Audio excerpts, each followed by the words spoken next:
Bienvenidos a Raíces Urbanas. Estamos aquí con Cintia Cristel. Nos va a compartir un poquito de un tema. Es sofróloga. Y vamos a estar hablando de 5 puntos que podemos aplicar para vivir mejor. Y nos va a platicar un poquito de lo que ella estudia. Bienvenida, Cristel. Gracias. Muchas gracias por la invitación. Un poquito de lo que estudio. Mi recorrido ha sido, de profesión yo soy economista. Después de ahí empecé un recorrido completamente distinto, uno más orientado hacia la búsqueda de sentido, que siempre he sido sumamente curiosa de esto.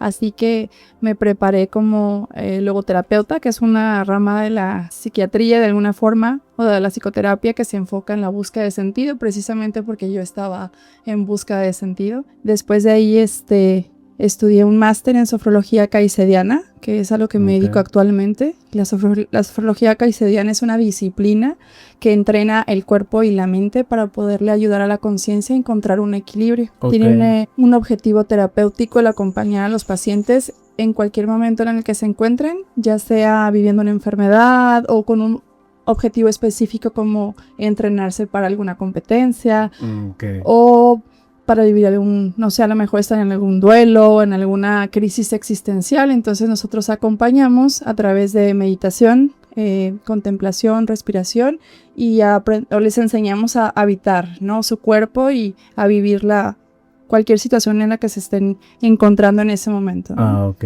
Uh-huh. ¿Cómo fue de que pasaste, no? O sea, es muy como contrastante los números así cerrados, matemáticos de la economía a contemplar, buscar algo que no es tan tangible, que es más como de la mente. Sí, completamente distinto. Yo siempre quise ser psicóloga, fue algo que tenía como una curiosidad, pero llegó un momento en el que tenía que elegir y ese momento no fui, vamos a decirlo, bien asesorada por las personas que estaban cerca de mí. Okay. Así que digamos que usaron los talentos que tenía o las cosas para las que era buena en ese momento y me dijeron, pues yo creo que en economía puede ser una rama por la que te puedes dirigir. Y no me disgustó para nada, de hecho me gusta bastante y mucho tiempo trabajé en esto y me dediqué a acompañar a traducir números, etcétera, que es básicamente una parte también muy humana de la economía que me sigue gustando y que también trabajo en una parte de mi día en esto, ¿no? Pero yo creo que lo que me orientó a cambiar de rubro, por decirlo de alguna manera, pues fue mi propia búsqueda. No me entré en un momento de crisis existencial fuertísimo, entonces busqué otra alternativa, ¿no? Ok. Uh-huh. ¿Y tuvo algo que ver? Me comentas que eres madre. Sí. Y normalmente cuando yo soy padre también, ¿no? Cuando llegan los niños empezamos a tener como una búsqueda, una madurez que nos llega a veces de sopetón, que no estamos ni listos, ¿no? ¿Tuvo algo que ver eso en tu cambio de carrera o fue antes, fue después? No, mi cambio de carrera empezó casi cuando yo me gradué de economía. Yo le entregué a mi papá el título y le dije, te lo regalo, esto es para ti. Ahora toca iniciar mi propia búsqueda, ¿no? Y ahí empezó mi búsqueda. Obviamente cuando me convertí en mamá empezó otra transformación distinta que me obligué a encontrar otro tipo de herramientas porque todo lo que he estudiado a lo largo de este tiempo, que son yo creo que 25 años estudiando porque me encanta aprender y me encanta estudiar, ha sido porque me he topado con la necesidad de encontrar herramientas para poderme sostener.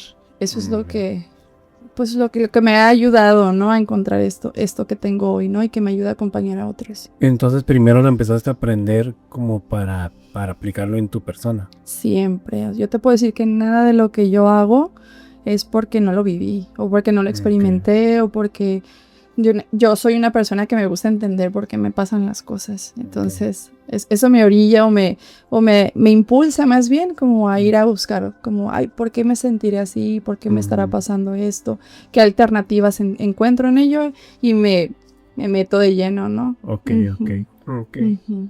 Y tú nos estabas hablando de 5 habilidades que podemos tener para desarrollarnos. Esas es un ejercicio que tú tienes, tú las usas, o de dónde vienen esas 5, y si nos puedes platicar un poquito de ellas.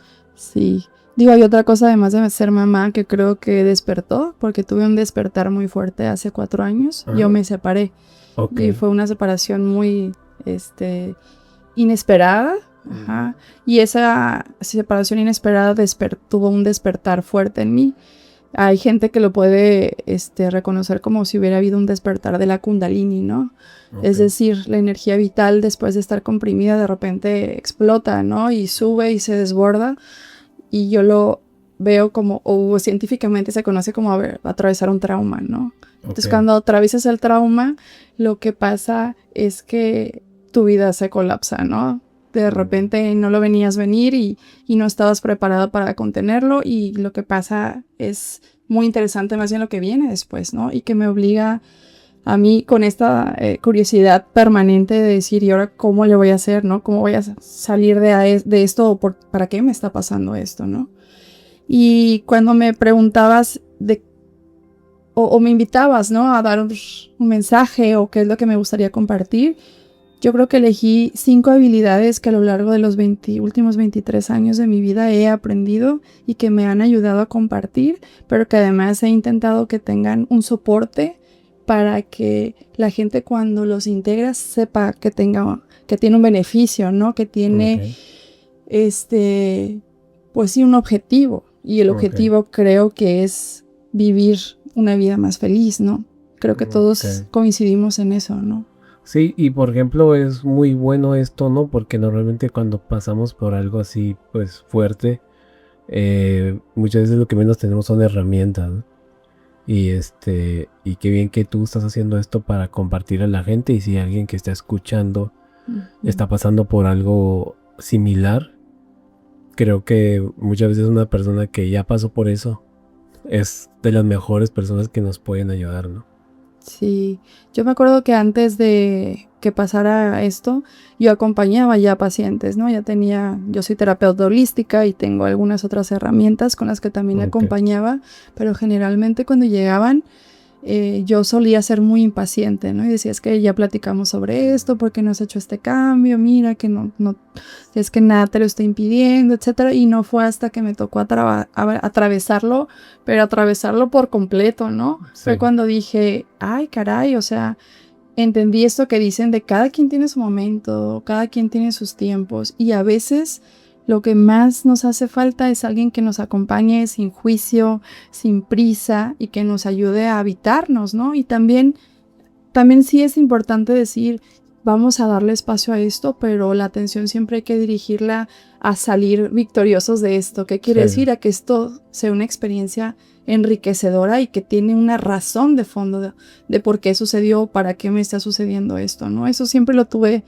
súper claro, y yo me acuerdo que cuando a mí me pasó, de repente me fragmenté al grado de decir, ok, tengo que habitarme, pero también soy terapeuta y puedo observar lo que me está pasando, pero también necesito encontrarle un sentido a esto. Entonces me viví en estos 3 estados, ¿no? Es de un estado espiritual también, porque recuerdo que cuando pasó esto, yo escuché la voz de Dios muy firme, ¿no? O una voz, yo digo de Dios porque sentí la omnipresencia y eso que dicen que se siente en todos los sitios, adentro, afuera, etcétera. Fue como una sensación y una certeza de que no había ningún error en lo que estaba pasando en ese momento, ¿no? Entonces me tocó acompañarme como ser humano, como terapeuta también a mí, y lo primero que hice fue levantar teléfonos y pedir ayuda, ¿no? Porque sé que tengo que atravesarlo, lo voy a vivir yo, pero no lo puedo hacer sola, ¿no? Sí, y fíjate qué interesante, ¿no? Si tú teniendo las herramientas, ¿no? Los conocimientos de poderte observar de fuera, es algo muy difícil, ¿no? Complicadísimo. Ahora para la gente que puede buscar información que realmente le va a hacer más daño que bien, también está muy difícil, ¿no? Sí. Y entonces tú fuiste copilando estos puntos, los fuiste agarrando, y ¿qué hiciste con ellos? ¿Cómo nacieron? ¿Cómo empezaste a implementarlos? ¿Cómo se fueron dando? Cada cosa que iba aprendiendo y que iba integrando en mi vida, que la primera fue una pérdida de sentido o una primera crisis existencial, ¿no? Fue como, ay, jole, ¿ahora qué hago, no? Porque nada de lo que estoy haciendo ahora tiene ningún sentido, ¿qué hago? Entonces fue cuando me topo con la logoterapia de Viktor Frankl, que a lo mejor muchos de ustedes lo han escuchado, El hombre en busca de sentido es un libro que se recomienda ampliamente, ¿no? Y es ahí donde encuentro un concepto que creo que a mí me despertó mucho, porque es el concepto de la responsabilidad, ¿no? La responsabilidad a veces suele sentirse como mucha carga, ¿no? Y sobre todo cuando nos hacemos o nos hacen responsables de cosas que no son nuestras, o cuando queremos cargar con cosas que no son de nosotros, ¿no? Que es lo que usualmente hacemos, ¿no? Sí. Pero en realidad la responsabilidad es la habilidad que tenemos para poderle responder a la vida, ¿no? Y también somos, lo voy a decir por mí, ¿no? Voy a hablar por mí. Siempre decía como, ¿y qué quiere la vida? O ¿qué espera la vida de mí, no? Y la respuesta siempre esperamos recibirla afuera, ¿sí? Siempre queremos que el exterior nos diga qué hacer. Y en realidad es la voz interna la que nos guía hacia dónde vamos y cómo podemos hacer y cómo vamos a responder. Y la única forma de saber cómo hacerlo es saber quiénes somos y cuáles son los dones, los talentos, y ponerlos al servicio de la vida, ¿no? Ok. Y por ejemplo, ¿nos puedes platicar del primer punto que tienes tú en tu sistema que estás desarrollando? Sí, el primer punto o el más importante para mí es hacer pausas, detenernos a lo largo del día, ¿no? Y cuando me dicen usualmente mis pacientes que ¿cómo le hago? Lo primero es ponte una alarma, ¿no? Vamos poniéndonos una alarma para poder ejercitar estas pausas, que después, cuando las vayamos entrenando nosotros, se van a volver tan conscientes que la alarma ya no va a ser necesaria, ¿no? ¿Y qué hacemos en esta pausa? En esta pausa nos detenemos en medio de lo que estemos viviendo, tomamos una respiración y nos vamos dando cuenta de cómo está el cuerpo percibiendo cualquier cosa que esté sucediendo, ¿no? Y cuando podemos darle un respiro y detenernos, entonces podemos aprender a responder de ahí en adelante de manera diferente, ¿sí? Si estamos en el caos, ¿no? Y estamos en esta conciencia alterada, es difícil que podamos ser libres de la forma en la que estamos respondiendo, porque estamos en modo reacción todo el tiempo, ¿no? Me dices, te digo, ¿no? Estar como siempre esperando qué vamos a hacer cuando alguien nos diga algo, ¿no? O pasa algo. ¿Y por qué tú crees que es en esta época tan difícil pausar la mente y tomarnos un tiempo para estar en calma? Los pensamientos son automáticos y son repetitivos, y eso también creo que lo hemos leído y escuchado mucho. Y para quien no lo haya hecho, por ejemplo, Joy Dispenza menciona que hay alrededor de 70,000 pensamientos en el día, y la mayoría de ellos son repetidos y que además son inconscientes, ¿no? Y la pausa precisamente nos permite detener ese momento en el que estamos y recordar que no somos eso que estamos pensando y que podemos responder de manera diferente a eso que va sucediéndonos, ¿no? Y cambiar la realidad, por lo tanto, ¿no? Sí, por ahí escuché también que cuando te llega un pensamiento, no sé si aplica aquí, que lo escuches 5 segundos y lo sueltes, porque a veces ni siquiera es tuyo, ¿no? Es algo que va pasando y tu pensamiento, tú lo puedes agarrar o tomar y seguir tu camino sin engancharte en eso, para poder tener una pausa en tu cabeza, ¿no? Yo creo que hay un inconsciente colectivo que compartimos, es decir, hay una onda de pensamientos girando alrededor de nosotros que precisamente no son nuestros, y de hecho muchos pensamientos de los nuestros no son nuestros porque son un producto de la programación, ¿no? Con lo que hemos crecido, y además son pensamientos que generalmente no cuestionamos. Por lo tanto, a veces creemos que es la verdad de lo que está pasando. Por eso es importante la pausa, y cuando pausamos, el cuerpo tiene tanta sabiduría para habitarse y recordar que eso que está pasando está solamente pasando, no es una verdad, ¿no? Yo siempre lo explico de esta manera porque yo lo entendí así. El pensamiento siempre me puede llevar al pasado o me puede llevar al futuro. El pensamiento tiene la capacidad de ir a dimensiones distintas del tiempo, pero el cuerpo no puede ir a ningún lugar. El cuerpo está aquí siempre, es lo único que está aquí. Entonces, cuando nosotros hacemos pausa y conectamos con el cuerpo nos recuerda hacer presencia con él. Y cuando estamos en presencia es que todo está bien, no está pasando nada. Y por ejemplo, en términos prácticos, ¿no? Ujú, Yo pongo mi alarma, ujú, suena, ujú. y digo, ay, me tengo que tener. Tengo que hacer pausa. ¿Qué hago? ¿Me amarro? ¿Qué es lo que hace una persona? O sea, como ahorita las personas que están viendo y dicen, ok, me suena esto, lo veo que tiene toda la lógica del mundo.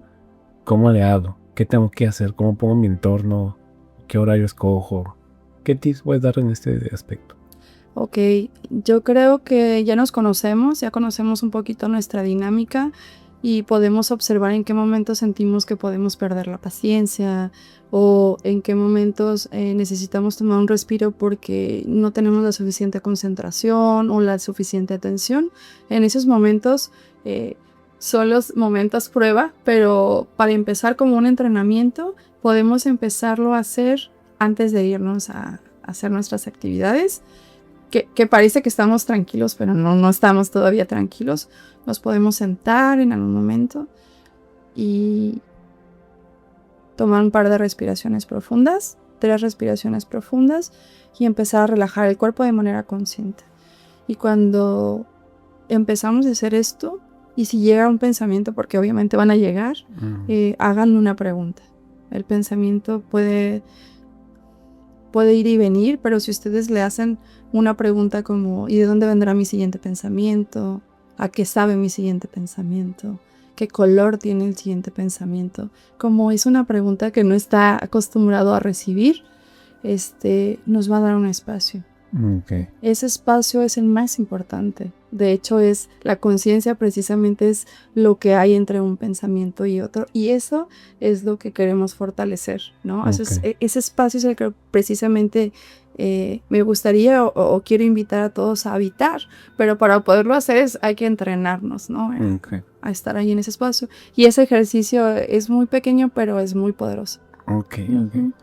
¿Y qué es lo que más has aprendido tú de ti haciendo eso? Al principio, era imposible parar los pensamientos. O sea, pensé que por momentos parece que te vas a desquiciar, ¿no? De tantas cosas que están pasando por tu cabeza. Después, cuando entendí que muchos de ellos no eran míos y que tampoco eran verdad, empecé a sentir tranquilidad y empecé a querer observarlos. Sí, a simplemente, estoy pensando esto. Ok. Y además yo sabía que obviamente los pensamientos se somatizan en el cuerpo rápidamente. Tenemos alrededor de 40 segundos para darle un espacio al cuerpo y que no lo baje rápidamente porque todos los pensamientos se terminan por somatizar, ¿no? De hecho, 1 minuto de pensamiento negativo provoca o le cuesta al cuerpo deshacerse de él alrededor de 6 horas, ¿no? Ay, caray. Por eso la importancia del descanso profundo. Y estas pausas precisamente le ayudan al cuerpo a liberarse un poco de la tensión. Entonces yo creo que lo que más he aprendido es primero a conocerme, a habitarme, a saber cuántos pensamientos pasaban, cuántos no eran míos. Y al principio que quería comprenderlos, terminé por dejarlos de querer comprender y de entender que soy un ser humano y que es así como funciona la mente, ¿no? Entonces, preferí bajar mi atención a lo que sí está aquí, ¿no? A mi cuerpo. Entonces ya vimos la capacidad de detenerse. Sí, importantísimo. ¿Cuál sería el segundo? Yo creo que va de la mano con esto que platicábamos de la pausa y es una respiración consciente. ¿Sí? Obviamente todos respiramos porque si no, pues no estaríamos vivos, ¿no? Pero es un mecanismo que hacemos de manera inconsciente, el cuerpo lo hace, ¿no? Y aprender a hacerlo de manera consciente nos permite parar, o sea, nos ayuda a hacer esta pausa, pero nos ayuda primero a conectar la mente con el cuerpo, es que es el vehículo para poder parar la respiración consciente y además nos ayuda a que el sistema nervioso pueda estar en calma y que pueda procesar las cosas de manera diferentes, ¿no? Así que escuchar la respiración es importante y hacerla consciente. A veces solamente es cómo estoy respirando. O sea, si estoy respirando agitada es que algo me está sucediendo, ¿no? Estoy demasiado apurada o el simple hecho de cambiar la respiración por una respiración más, más frecuente, más coherente, más equilibrada, o si estoy muy alterada, que mi exhalación sea más largo, cambia completamente mi sistema nervioso, es el switch, ¿no? Y me permite responder a cualquier cosa que yo esté o que yo tenga de frente completamente distinto. Como por ejemplo, muchas veces te dicen observa, no cambies tu respiración, simplemente obsérvala, ¿no? Y ahí, como dices, tú ves cómo estás. Y por ejemplo, cuando la quisiéramos modificar, ¿qué ejercicios pudiéramos hacer, no? O sea, yo ya vi que a lo mejor estoy agitado o no, depende cómo esté. Pero quiero hacerlo consciente, quiero hacer un ejercicio. ¿Qué podemos hacer las personas que están viendo? ¿Qué pueden hacer para...? A veces queremos, yo lo digo por mí, estrategias como muy grandes para poder hacer este cambio, pero es sumamente fácil hacer esta modificación, ¿no? Si yo me siento muy alterada, o sea, si mi respiración está así como muy agitada, lo que yo sugiero siempre es inhala un poquito nada más de aire, vamos a decirlo en 4 tiempos, tomas una respiración corta y tu exhalación tiene que ser muy larga, es decir, lo doble, 8 exhalaciones en tiempo, o pueden ser 6, ¿no? Y antes de eso puede incluir una pausa. Hay una respiración muy estudiada que se llama 4-7-9, ¿no? Inhalo en 4 tiempos, me detengo en 7 tiempos. ¿Para qué? Para que esa pequeña respiración pueda abarcar todo mi cuerpo y después exhalo en 8 tiempos. Y lo que va haciendo es ir calmando mi sistema nervioso, ¿sí? Entonces lo va tranquilizando. Para la gente también que a veces no puede dormir porque tiene su sistema nervioso muy alterado y eso no permite que haya un descanso profundo o insomnio, eso sirve bastante. Y lo contrario, cuando la gente está sumamente cansada, cuando no tiene energía, cuando de repente nos sentimos así, ¿no? Como cabizbajos, es al contrario, ¿no? Yo tomo mucho aire para poderme llenar de energía y que mi exhalación sea más corta, porque yo lo que necesito es tomar energía vital. Ok. Y y en el cuerpo, pues supongo que oxigena el cerebro todo esto de las respiraciones, pero aparte también algo pasa con nuestros niveles de estrés o cortisol. ¿Qué pasa con nuestro cuerpo cuando estamos haciendo una respiración consciente? Porque vamos a tomar el primer punto, ¿no? Podemos agarrar el primer punto, detenernos y meterle también la combinación con la respiración, ¿no? Claro. ¿Qué es lo que pasa?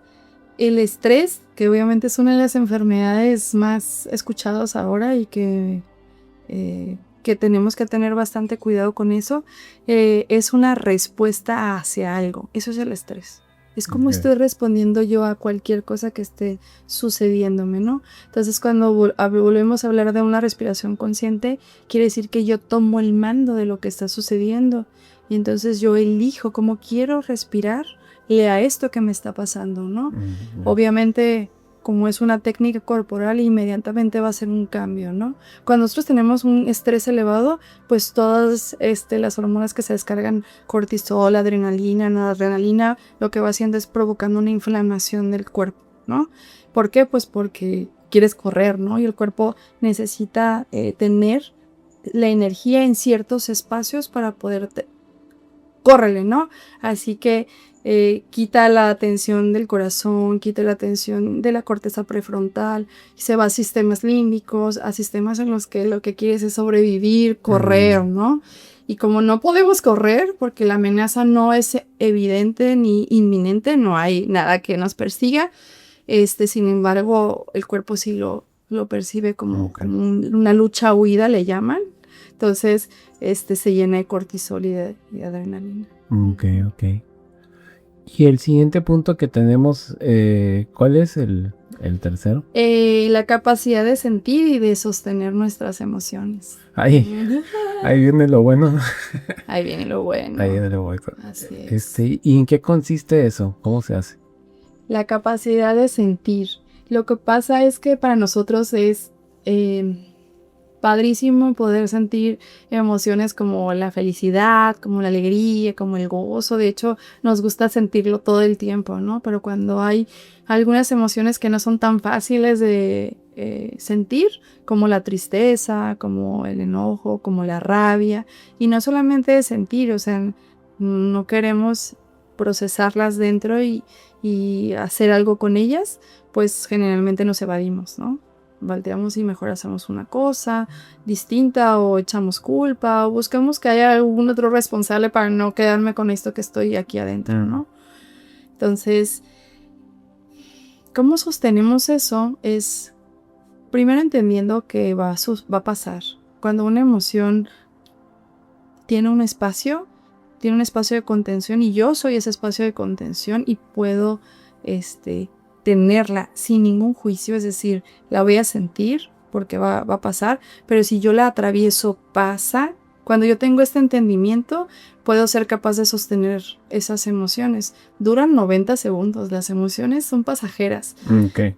Cuando una emoción se alimenta por una historia y entonces se va repitiendo esto, se va convirtiendo en un sentimiento. Y es lo que después va generando una personalidad o una forma de ser en el mundo. Pero las emociones, sintiéndolas y atravesándolas y dejando pasar, solamente traen información sobre algo que hay que revisar, pero que primero hay que sentir.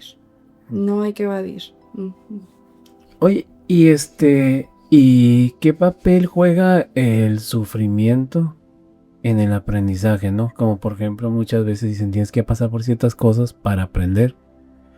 Y a veces mucha gente también quiere evadir, ¿no? Ves una caja de cosas, sentimientos malos y dices, ay, no lo voy a cerrar, lo voy a borrar, no. Hay que guardarlo ahí abajo de la cama, porque no quiero sentir eso. ¿Qué es más sano? O sea, sí explorar un poquito lo que nos hace sentir mal o lo que tenemos que nos lastimó o nos lastima. O, evadirlo o así buscarle y de qué manera buscarle, ¿no? ¿Hasta dónde buscarle? Porque también a veces también hay una trampa en estar buscando todo el tiempo de dónde viene algo, ¿no? En lugar de simplemente sentirlo y dejar que nos atraviese. Evadir no creo que sea una cosa que yo sugiera. Sin embargo, pues sé que en un inicio es una forma de enfrentarlo porque hay miedo, ¿no? Hay miedo a acompañarnos en esos estados porque desde chiquitos, pues, tenemos poca educación emocional, ¿no? A los niños siempre, no sientas eso, no digas eso, no grites, ¿no? Y no hay manera de, o no hemos tenido, la verdad, la sabiduría para poder acompañar y eso pues se va extendiendo a lo largo de la vida.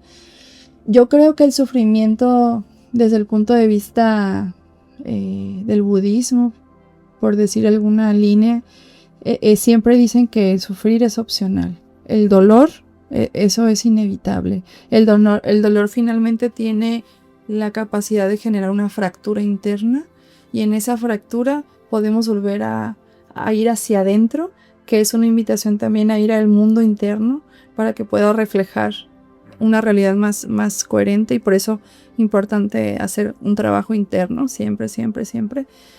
Y entonces cuando sintamos dolor, que es algo sumamente humano, vayamos a espacios que nos permitan sentirlo con el menor de los juicios y que después, cuando el dolor se contempla, empieza a perder fuerza, porque tuvo un espacio para poderse sentir y después hay muchos de los maestros que han pasado por la vida, Jesús, Buda, Krishna, muchos maestros han enseñado formas de habitar este tipo de cambios, ¿no? Formas de atravesar los desiertos, de atravesar muchas cosas. Entonces, yo siempre sugiero tengan alguna línea, ¿sí? Para poder entender un poco cómo atravesarlo, pero él también te va a enseñar y nos va a enseñar siempre cuáles son nuestras formas para poderlo procesar. Estoy hablando del dolor, ¿no? El sufrimiento es esta idea de revivirlo una y otra vez,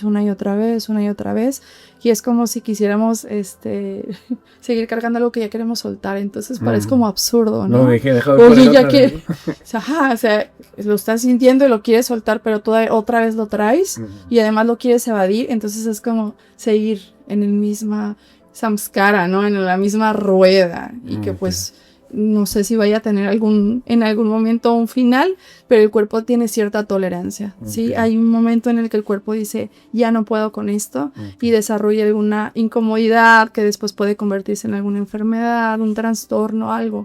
El cuerpo siempre tiene información para darnos de esto ya. Y del siguiente punto, que tienes, ¿cómo lo desarrollaste? El punto de la oración El silencio. el silencio. Sí. Cuando he estado viviendo este tiempo turbulento y que la mayoría sé que los atravesamos por diferentes circunstancias, huimos, ¿no? O nos distraemos. Yo en esos momentos quería irme a la sierra a no escuchar nada, pensando que me iba a quitar el ruido. Quería hacer silencio. Ya no quería escuchar lo que pasaba por mi cabeza, ¿no? Entonces, recuerdo que alguien me aconsejó que no era un buen momento para hacer eso. Sí, primero había que esperar a que la emoción disminuyera, que estuviera en un estado de calma un poco más profunda y que fuera incluyendo ciertos silencios, ¿sí? Okay. O sea, no te puedes ir a encerrar 10 días a hacer un retiro de silencio, pero puedes empezar a incluir estos espacios, ¿no? Así que empecé a hacerlo, lo fui introduciendo poco a poco. ¿Qué es lo que pasa con el silencio? Pues el silencio, primero empiezas a escuchar más todo el ruido interno, ¿no? Pero cuando aprendes a estar en el silencio, empiezas a escuchar o a tener la capacidad más bien de observar los pensamientos, relajas el cuerpo y te rindes a una intención, que es esa intención, estar en presencia de algo más grande que tú y que además quieres escucharlo.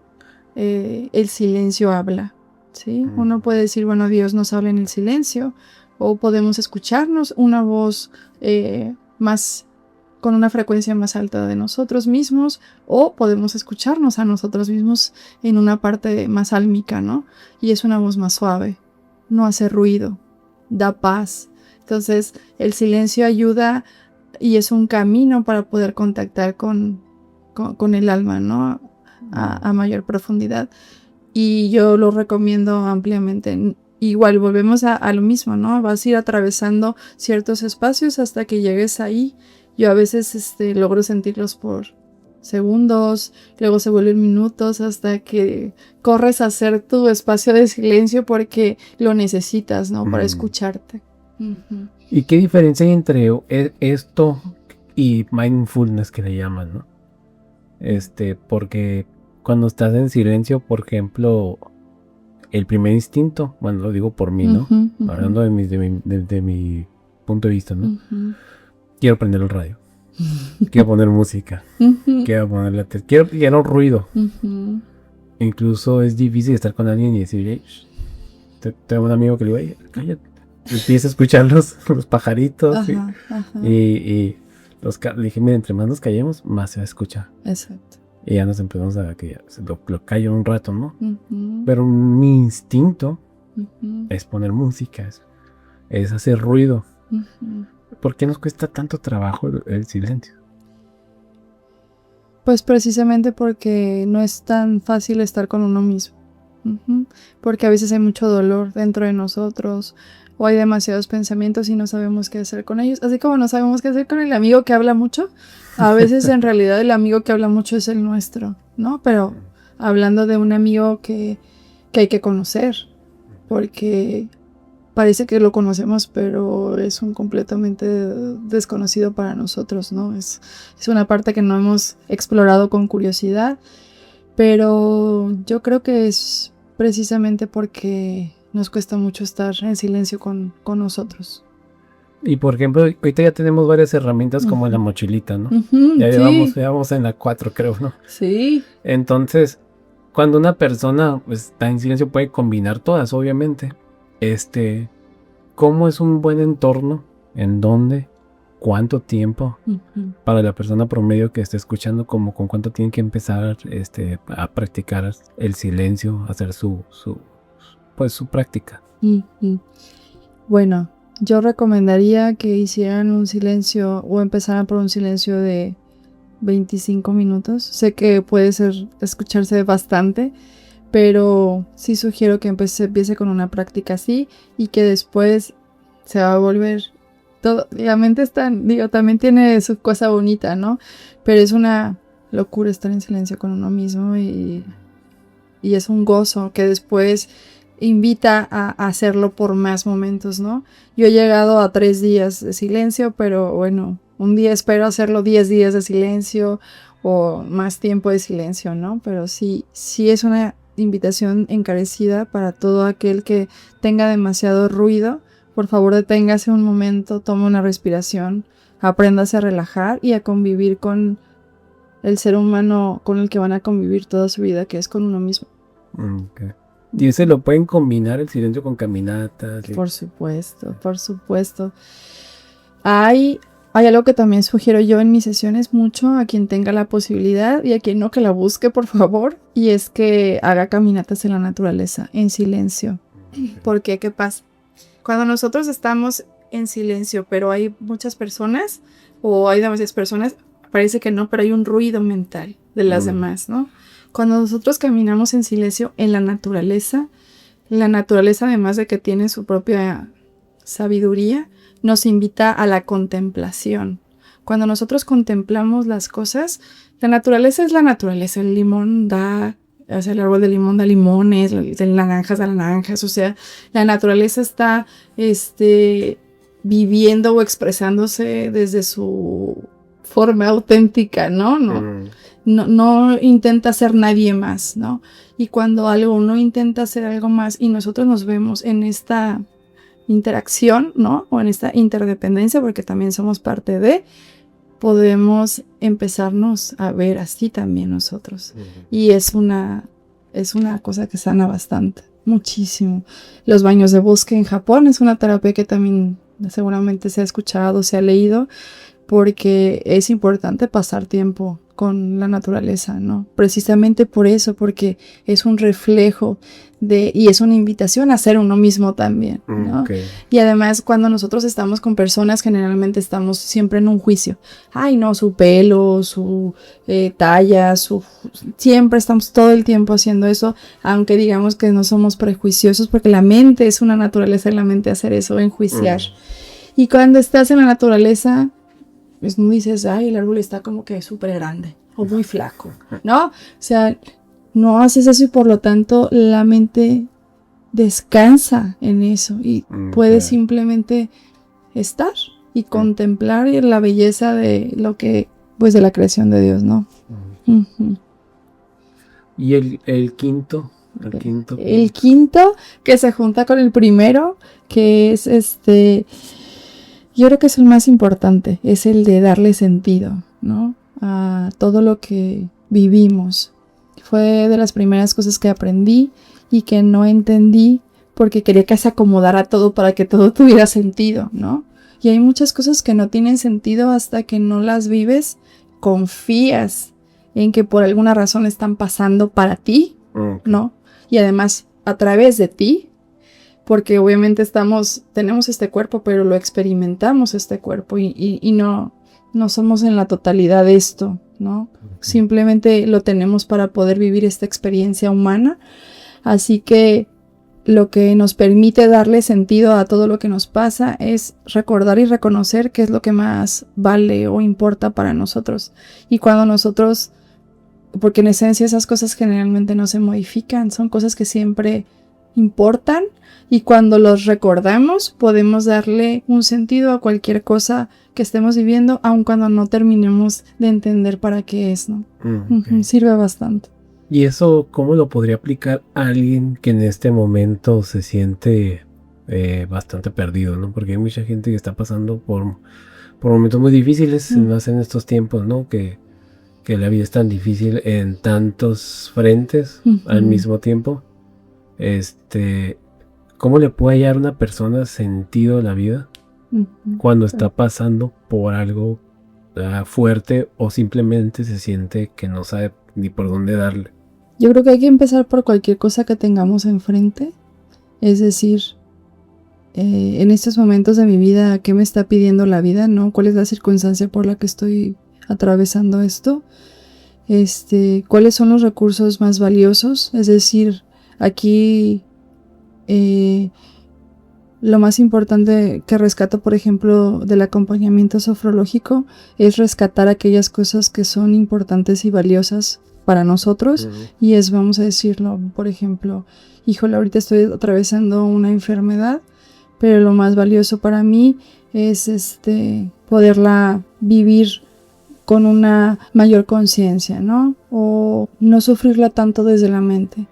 Así que necesito recordar que son aquellas cosas que me permiten estar en salud, y entonces empiezo a vivirme lo más saludable que pueda dentro de esa enfermedad, ¿no? Okay. O a lo mejor estoy muy perdido porque no sé qué quiero, pero necesito recordar que sí quiero, ¿no? Qué cosas sí me gustan, qué cosas sí disfruto, y así con cada cosa que nos va pasando, la tendencia o lo ideal que se busca, por ejemplo, en un acompañamiento sofrológico o en la vida, ¿no? Es encontrar el equilibrio. La vida siempre va a encontrar la forma de que no entendíamos algo y luego lo vamos a entender, ¿no? De que nos estaba pasando esto y no teníamos toda la versión y vamos a tener una diferente, ¿no? Para quienes estamos en esta búsqueda, pero siempre confíen que siempre pasa. Entonces, para poder encontrar el equilibrio y el sentido es ir hacia el otro extremo y rescatar aquellas cosas que aún permanecen. Okay. Para que poco a poco el hilo conductual de nuestra atención va jalando a que esto también vaya sucediendo en nuestra vida. Eso pasa. Y por ejemplo, muchas personas a veces pudieran pensar que ocupan una gran misión, ¿no? Que salvar África, ¿no? O algo así. Y realmente, pues, ¿qué es lo que ocupa la persona, no? O sea, ¿cómo le puede hallar propósito? ¿Tiene que ser algo así gigante o qué es lo que tiene que ser? Yo era de esas, yo ya sé cuál es mi misión en la vida, ¿no? Ajá. Porque a veces tener una misión o un propósito muy grande, más grande que tú, también salva, ¿no? También guía. Pero creo que la misión más importante es la que tienes enfrente, ¿sí? Y cuando esa misión se va llenando de sentido, solo va apareciendo una más grande, si es que toca una más grande. Pero a veces en la que estás, aunque parece mínima, es enorme, ¿no? Por ejemplo, en el caso mío, una parte de mí es la maternidad consciente, ¿no? Entonces, aunque yo a veces me pueda desesperar o que me canse o que... Es una elección que me da muchísimo sentido y que precisamente cuando más paciencia pierdo es cuando recuerdo que una de mis misiones es recuperar la paciencia para poder maternar con conciencia, ¿no? Y se vuelve una misión para mí. Okay. Sí. Entonces no me intento salir a una más grande cuando la que tengo enfrente ya está diciéndome que tengo que atender algo que está desbordándose dentro de mí y que además pues las mamás tenemos que contener para que los niños puedan venir a vivir el propósito por el que vinieron, ¿no? Entonces, para mí es como ser unos referentes transparentes para que ellos no intervengan en tantos procesos de nosotros y puedan verse a sí mismos. El propio, el de ellos, no el mío, ¿no? Okay. Entonces, como para alguien que está viendo, esto lo podría aplicar así, buscando qué es lo inmediato que tienen y hacer eso su propósito. Es que a veces, y vivirlo, ¿no? Yo creo que esa es la lección más grande, ¿sí? Porque a veces también es como, no porque no puedo, ¿no? Entonces me voy a ir a uno muchísimo más grande porque puedo, no sé, sostener miles de personas, pero no puedo sostener a mi hijo. O puedo ir y hacer mil cosas, pero no me puedo sostener a mí misma. Entonces, termina por ser una incongruencia, ¿no? Okay. Y por ejemplo, con todos estos temas, los podemos combinar, ¿no? Tú cómo... Si este podcast fuera como un archivo, ¿no? De algo que vaya a ver las futuras generaciones. ¿Qué mensaje tú le dejas a las personas que están viendo que obviamente aprendieron mucho hoy, van a poder aplicar este sistema de 5 pasos? ¿Qué mensaje les dejas tú a las personas que están viendo este podcast? Yo creo que por más que evolucionemos y que la tecnología evolucione y que encontremos formas de facilitarnos la vida, porque también eso está bien, hay cosas que nos pertenecen como humanos y que olvidarnos de ellas nos desconectan del propósito más importante que tenemos, que es estar aquí habitándonos, ¿no? Y aprender a avanzar todos hacia una evolución, pero una evolución en la que haya cambios de paradigmas en el que no solamente somos nosotros, sino que además coexistimos con otros seres humanos y la cooperación es importante, pero ante todas las cosas es aprender el valor de estar aquí, de ser nosotros y de habitarnos por completo. Uh-huh. Creo que ese mensaje de por favor, pase lo que pase, no se olviden que dentro de cada uno está la sabiduría de todo, que cada uno contiene en cada una de sus células el infinito de posibilidades de aquello que cree que no existe, y vayan y explórenlo. Ahí está todo, ¿no? Uh-huh. Y Cintia, ¿dónde te puede encontrar la gente? ¿Qué proyectos traes? ¿Dónde la gente puede aprender más? Ok. Bueno, pueden encontrarme en mis redes, en Instagram como ccristel. Ahí cuando tengo espacio, y ahora estoy teniendo un poquito más de espacio, empiezo a hacer algunas publicaciones, algunas sugerencias para que puedan, para poder despertar la curiosidad de las demás personas. Yo de manera particular atiendo 1 a 1. Tengo un proceso que dura 8 semanas en el que acompaño con estas herramientas de las que hemos estado platicando para que cada quien pueda ser su propio maestro, ¿no? Y que pueda aprender a atravesar cualquier cosa que esté atravesando. Y además imparto algunos talleres y voy a empezar por introducir algunos espacios de silencio. Ajá. Okay.